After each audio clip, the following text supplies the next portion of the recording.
Okay, on this Resetter TV, I'm really excited to bring to you fasting expert Dr. Daniel Pompa and Andrea Siebert. I'm bringing her back to go through the mindset of fasting. It was an incredible conversation that we had about how do you take these principles that I'm teaching here and apply them to your everyday life so that you create a fasting lifestyle for yourself. So get ready. It was a fast, fun, and incredibly informative Resetter TV. So I'm excited to share this with you.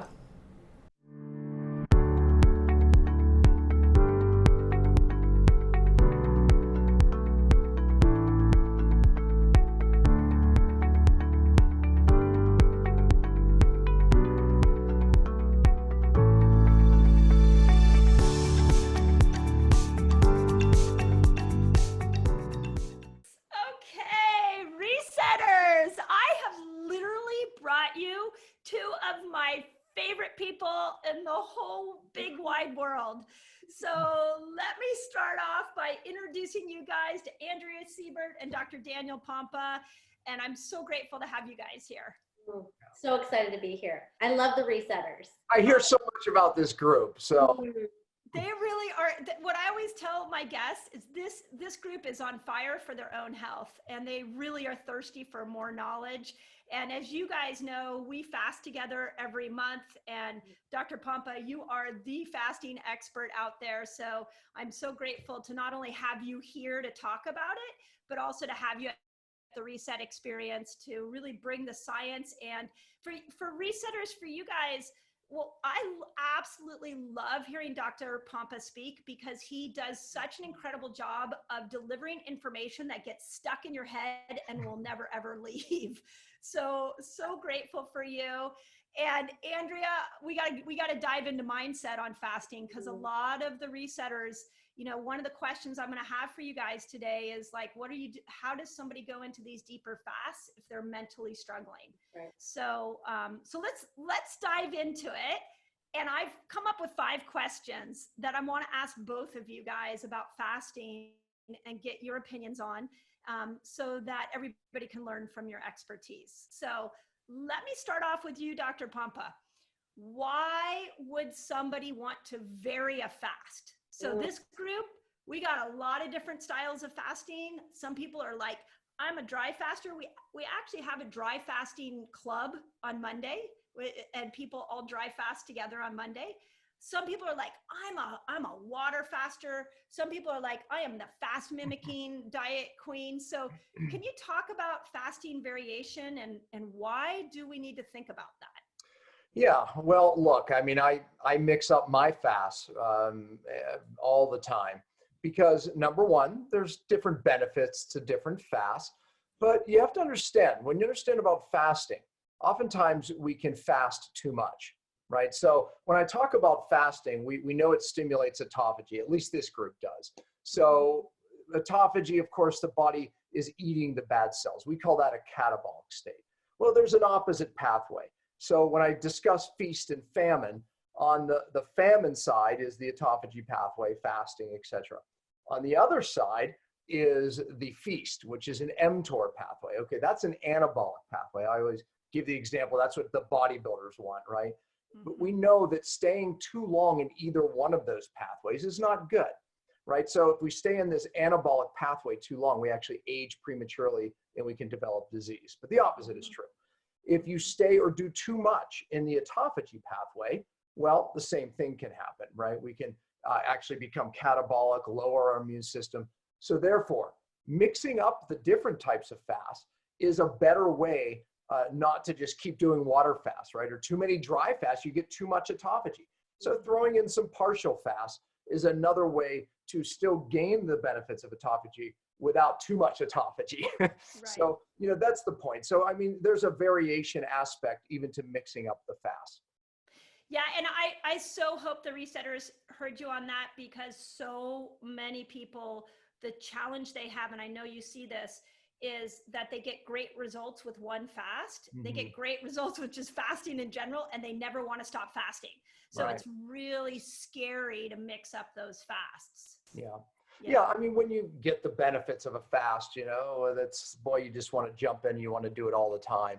And, we always, I'm constantly having to pull people back to say, remember, the feast times are as important as the fasting times, right? Two different pathways here, the anabolic and the catabolic, you need both, as well as, hey, mix up the fast. Because if you just keep doing this many water fasts, that can be very too much autophagy as well. So throwing in a few fasts where it's just a partial fast, where you're not getting as much autophagy is not a bad thing. It's a great thing. And by the way, I think any variation for the body is really good because there are a little different benefits to each fast. Yeah. And how would you know if you're fasting too much? Like, what are some signs that you need to chill out on fasting? Yeah, I mean, of course, you start noticing your hair falling out, right? I mean, you start noticing that your skin is too dry, right? Your thyroid's now getting too stressed. Your adrenals may be getting too stressed, right? What's your sleep like? What's your energy like? I mean, just note your symptoms. And, in other words, because fasting helps you, you may not, say, okay, it's the fast, it must be something else. Well, fact is too much of anything is not good, right? So, that's the point. So we have to evaluate our symptoms, evaluate our conditions, and go, okay, maybe I'm fasting too much, right? So, we become oblivious oftentimes. We are like a culture of a little bit's good, a whole lot's better, right? So, and we're doing that with fasting. Even with diet, right? So when people first change their diet, whatever diet it is, they go keto, they go paleo, they go vegan, vegetarian. They go, okay, this worked. I feel so great. But then they stay on that diet. They stay on the vegan, vegetarian, or keto diet. And again, staying on the same diet too long leads to problems down the road. So I can say the same about fasting. I can say the same about even staying in the same diet too long. Yeah, awesome. Okay, and then Andrea, touch on how it helps the mindset around your health when you vary these fasts. And for those resetters, you guys, Andrea's been on a couple of times, and she is literally the one that is the mindset coach for all of us platinum doctors that work with Dr. Pompa and are blessed to study underneath him. And so talk about this, because I see this too on the resetters, where people are like frustrated because they can't do what their friend did, or they can't do what they thought they could do. And they don't understand that actually it's like a playground of fasting when you play with all these fasts. Right, absolutely. So one, we're all created differently, right? Everybody's going to do and excel in one type of fast more than maybe somebody else. So somebody may love, say, bone broth fasting, yet somebody else might hate bone broth fasting. So we're not meant to compare ourselves to somebody else and say, well, they're doing a 7-day water fast, I'm gonna do an 8-day water fast, which I've gotten myself in trouble for doing that before, right? Because I'm slightly competitive, which I think all three of us on this call are very competitive. And I would say the resetters, I'm sure you guys are probably a little competitive as well. And so we can't do that. So we have all these options for fasting so that we can do the fast that meets our needs in that time. So say you have a perimenopause woman, well, should she be doing a 5-day water fast once a month? Yeah. Maybe not, right? But then you might have somebody like my husband who he can do a 5-day water fast once a month and excel and do better, where I actually can start doing worse. So we have these variations so that we can all excel and be where we need to be, in where we are hormonally, where we are in our life. So there's a lot of different options out there to help us succeed. And then Dr. Pompa talks often about adaptation. If we do the same thing over and over, our body does not have to be forced into adaptation. And it's that forced adaptation where we get the change, which is why when he spoke a minute ago about diet variation, if we live in one diet all the time, we no longer have adaptation happening. Our body just goes to sleep. We hit that plateau. And so we need to force our body in adaptation with fasting and with diet. Yeah. And I think that's very confusing to people. Like, that's the hard part. I think people want the cookie cutter answer. And so this, again, is why we're putting on events like the Reset Experience, so we can really show people how to customize this for themselves, because it's really, it's like, there's no cookie cutter to this. Right. In fact, as you were talking, I'm curious for both of you, do you guys ever do this? I just did this the other day where I'm at home, I'm working from home, and I turned to my husband and I'm like, how long are you fasting today? Oh, Yeah, and then he tells me, and I'm like, oh, I wasn't planning on going that long, but okay. I Well, actually it's funny. It just happened today. Marilee was like, "I'm eating breakfast." Today it was 10 o'clock, but I'm eating breakfast. And she was trying to get me to eat with her, right? I wasn't hungry, so it was no competition or anything. I just simply was not hungry, and I was busy. But so I didn't eat breakfast. But 3 times she tried to involve me in that. Yep. I had to ask my husband because he would come home from work and be like, "Oh, did you eat today?" And it felt like even though he wasn't shaming me, it was like, "Yes." And I was like, "Okay, wait, we have to reframe this. Like, yes, I did eat today because that's what was best for me. Right. And maybe you shouldn't ask me that question for a while until I can work through that shaming." Yeah, or maybe I should leave the kitchen while That's you're right. making That's right. Yeah. And before I move on to the second question, Dr. Pompa, talk a little bit about this because Andrea brought it up that I do think especially when you're comparing, you're a woman and you're comparing yourself to a man, women have a little more complexity when it comes to fasting, especially if we still have a cycle and we have to think about that. Can you talk a little bit about that?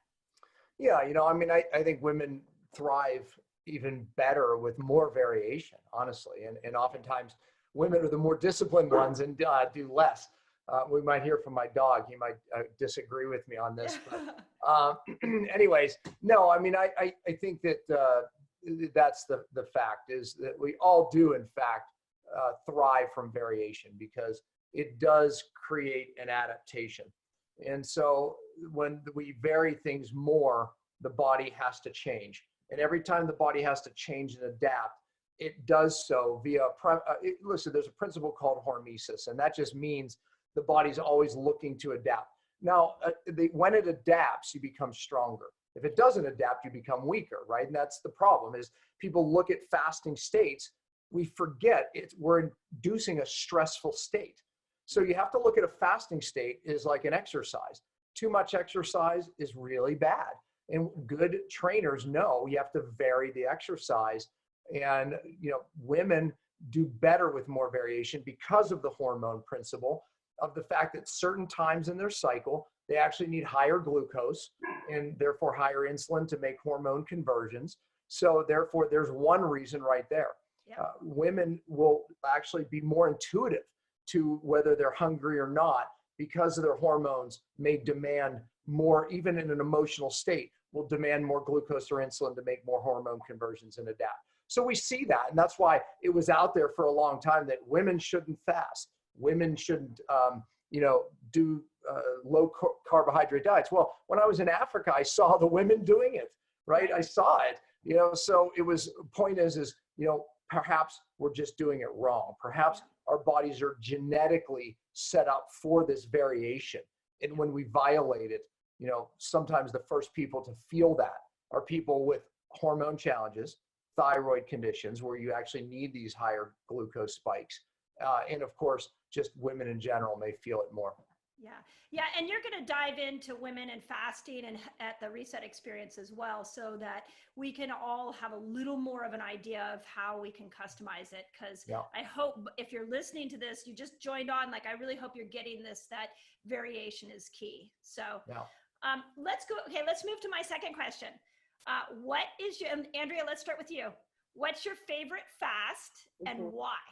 Yes. Okay. So my favorite fast, Dr. Pompa, you might be surprised by this one, is partial fasting.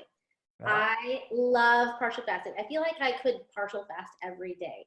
There are zero mindset issues for me with partial fasting because I have the choice to eat if I want. Yeah. And I would say for me, the water fast is my second favorite fast because I feel so amazing and I get these mass results. But the emotional side to it is I can't eat. We could say there's a little control factor here. As long as she knows she can eat if she chooses. That's right. My best water fasts are the ones that I don't plan, that I end up just like going into it. I'm like, I just don't feel like eating. I'm just going to see how long I go. So partial fasting is by far my favorite fast because it's so easy. And just for everybody's knowledge here, partial fasting, fast mimicking, those are terms that we interchange a lot. So if you're like, what's a partial fast? It's generally fast mimicking. So yeah, just getting your calories down to a certain amount, will stimulate autophagy. And also you have to get the protein down. So that's a partial fast, or the prolonged fast that comes in boxes, so either of those are good choices. I have to laugh though, because my wife, Andrea, like you said, it's the planning going up to it that she doesn't like, because my wife has an emotional relationship with food, right? Yeah. And she has no eating disorders or anything like that, and nor does Andrea. But, there's an emotional connection somehow. She loves food, right? It's like me, it's like, with or without it, I don't get the emotional thing around food. My wife gets nasty during fasts, right? My kids will tell you that, just because she doesn't have the emotional connection. And when you can tell when she's ready to break the fast, because her tail starts wagging and knocking things off the counter, so it's like this emotional thing, Andrea. I hear it coming from you.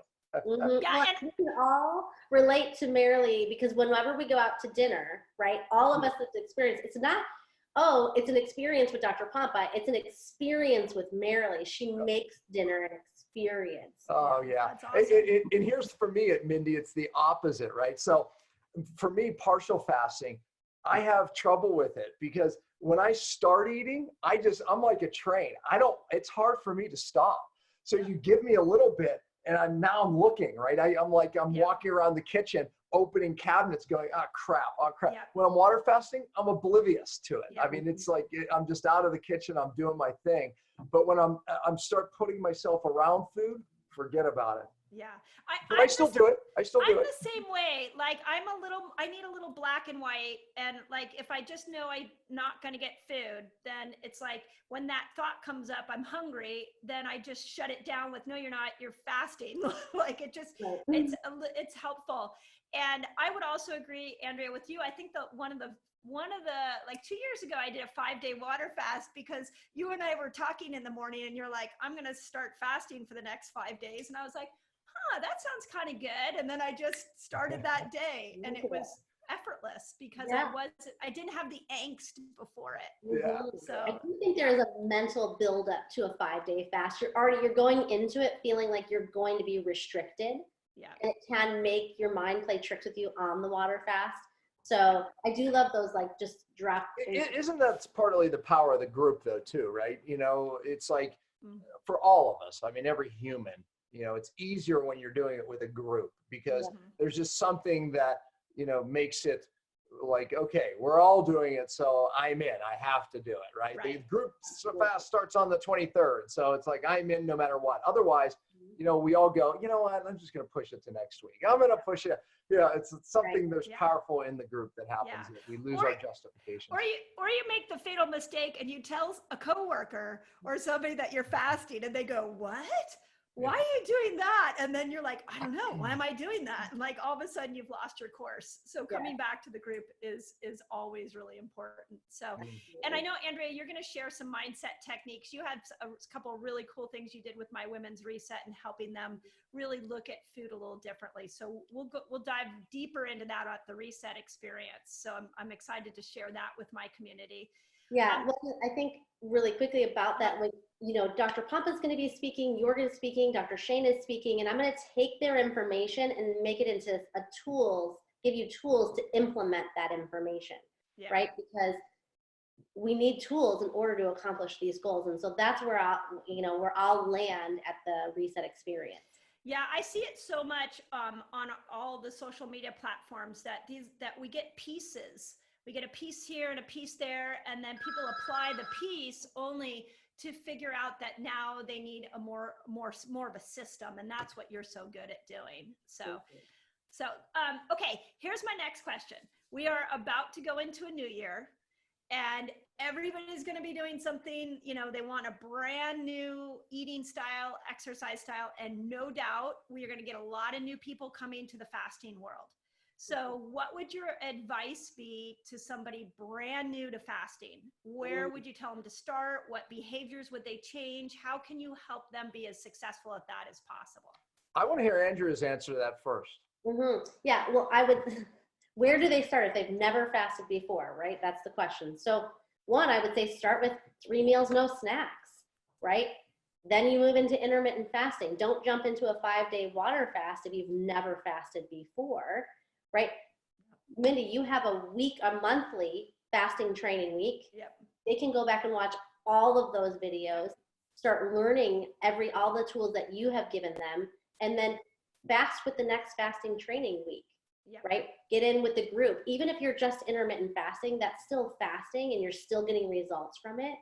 So when is your next fasting training week? We're actually doing something really cool in January. We're going to do it the week before the reset experience. So I think it's like the 6th through the 10th.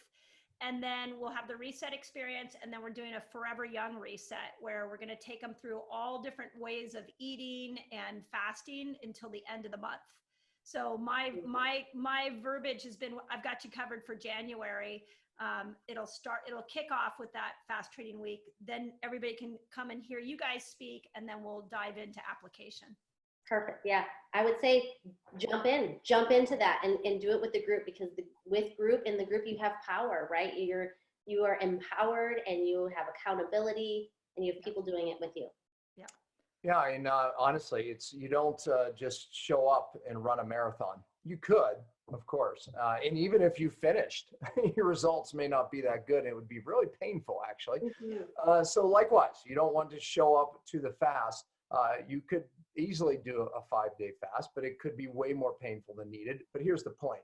You're not going to get the results, right? So when we look at studies fasting on a 5-day fast, typically max autophagy is happening around day 4. Well, you can get that to start happening on day 1 or day 2 if you do the right thing before the marathon, so to speak. So here's a tip: get my book even before that class. The reason, because chapter 1 tells you why getting and helping you get fat adapted. And it explains why that's going to change the result of your fast, right? And then it goes through. We were just talking about these diet variation strategies and squeezing your eating window down. Look, these are principles that when Mindy starts teaching on, if you have the book, you're going to get so much more out of her lecture by understanding and being able to have a resource. So that'd be my advice. Yeah, and I call this like the fasting Bible. So like if you're looking to okay, how do I dive into fasting more? This is an incredible resource that everybody should have. And you're going to be signing them. I don't know if you realize that or not, but you're going to be book signing at the event as well. So if you want a hand signed copy, come and get that. Okay, now the opposite question. We get this all the time in the resetters. What do you do if you're like a 1 meal a day person, which we have a ton of those out there? And you're trying to go to 36 hours, you're trying to go to 72, and you're really struggling. You can't seem to get yourself to those longer places.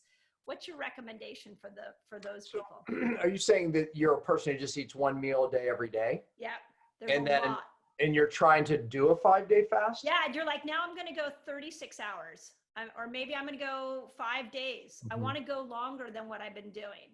But they don't have the ability. It's too hard. I mean, first of all, they get really stuck.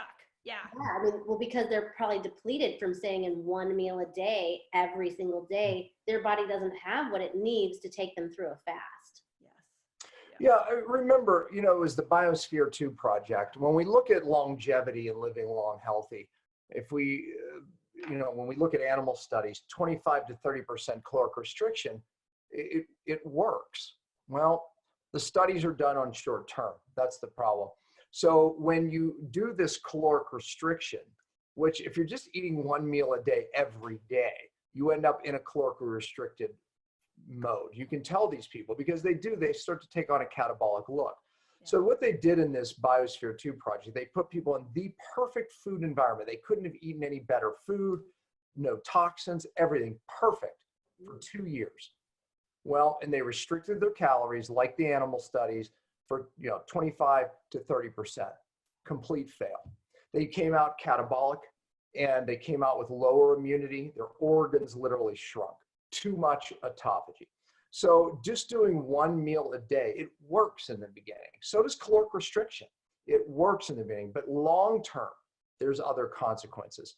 I always say the feast days are as important as the famine days. Now, if you did a day of famine, day of feast, day of famine, day of feast, I just did that backwards. Day of famine, day of feast, day of famine, day of feast. You know, studies show that it works better than any diet, right? Why? Because it forces the adaptation of the body. And I had a chance to interview that scientist who actually did that particular study, comparing the different diets, people losing weight, and you know, they looked at all of it: low fat, high fat, low calorie, all of it. And the feast famine actually did better. And I asked the question, why did it do better?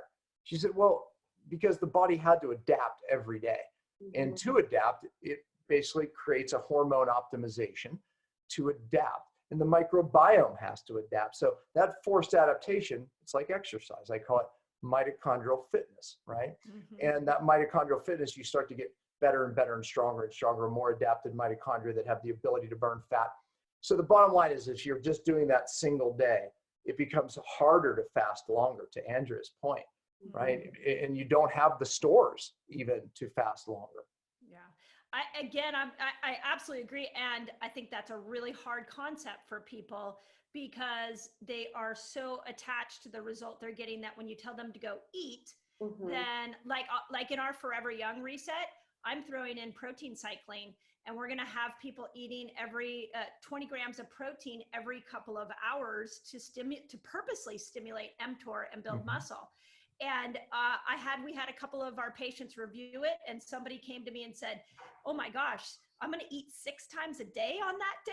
And I said, yeah, but the day before we're fasting. And then the day. And so it's really a scary kind of like unsure place. You know, once something gets enrooted in human, it's very difficult to unroot it, right? And the only way to unroot it is to actually experience it. So you have to step in and give that body a chance. Look, there's nothing more powerful than the whole principle of adaptation. It's always underestimated, you know, but it is via adaptation is how we get better, stronger, better fat burners, more energy, better cells, you name it, stronger muscles, cold adaptation, food adaptation, you know, and again, that means we have to change things. If you're not changing things, you're not forcing adaptation. Bottom line.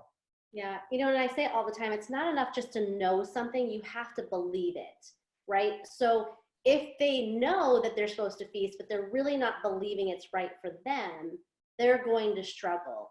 So really understanding and believing the education that they're learning on adapting, on how important feast days are, how important famine days are, really believing it and experiencing, like Dr. Pompa just said, step into it. Believe in what you're doing, and then you'll see those results happen. Yep. Yeah. And that perfect comment to my last question, which is, I know in my own life, when I'm trying to change a habit, the more I understand the new habit, the more I'm like you, Dr. Pompa, I love the science behind it. The more I can see the science, the more I understand what it's doing to my body, the more I can stick to the new program. So again, one of the reasons we put the reset experience together is so we can get, you know, the public the information that you teach doctors. So talk about like that importance, and how do you use tools like beyond the book and the reset experience to really strengthen your conviction in what you're trying to create for yourself? Yeah, I mean, I think, you know, Andrea did pull us right into that conversation, because, you know, if you understand something better, then you have the opportunity to believe it, right? So then it's not just experience. So, you know, reading the book, I mean, you can look at all the studies, you know, that I have around, you know, these concepts. And I've been studying this for a long time, and looking at these principles for a long time. And, you know, I think that there's a big major premise. The body knows what it's doing, right? The body has an ability to heal. The body has an innate intelligence that's better than any of us doctors. And, you know, and because of that intelligence, its job, number one, is survival. So when we start understanding even that principle and that philosophy, we start to run our life differently. We start asking different questions. We start making different decisions. So my major premise is the body, nothing smarter, right? I don't think man can figure it out. I always think, okay, what can we do to remove interference from the body and let it heal, because it has the ability to? And what can we do to just put it in that state where it's the innate intelligence? Well, fasting, Yeah. right? But we have to create these times of stress, and that's what a fast is, to get it to adapt and become stronger. But just know this for now. The feast, there's just as much research there that is healing than the famine. So, but I think if you dive into the book and you look at it more closely, if you have any question, it'll give you enough belief to try it. And once you experience it, then you're golden. You'll believe it. Yeah. Yeah. The other few things is what you focus on, what you put around you grows. So I listen to podcasts, I read books, I'm doing the things that I'm reading or learning about, I'm putting that into action, and I'm putting the people around me that are congruent with what I'm trying to achieve, right? So making your life in alignment or being congruent with what you're trying to achieve, getting deeper into the root of why you want to achieve it is really important to keep you on the road, because it's not always easy. Fasting it can be incredibly challenging, but if I have everything around me set up to help me succeed, I'm more likely to succeed than if I just try and go do it on my own and don't have those tools around me. Yeah. And that's why, I always say, like, again, events like this are so cool because you get to meet in this situation, all these resetters are going to get to meet each other. We're also doing it at the Improv, which I don't know if you guys know is like velvet seats and like a beautiful stage. Like it is luxurious. And if you know any comedy, feel free while you're up on stage to like throw out any comedy acts you have. I can't help it. It just comes out. Awesome.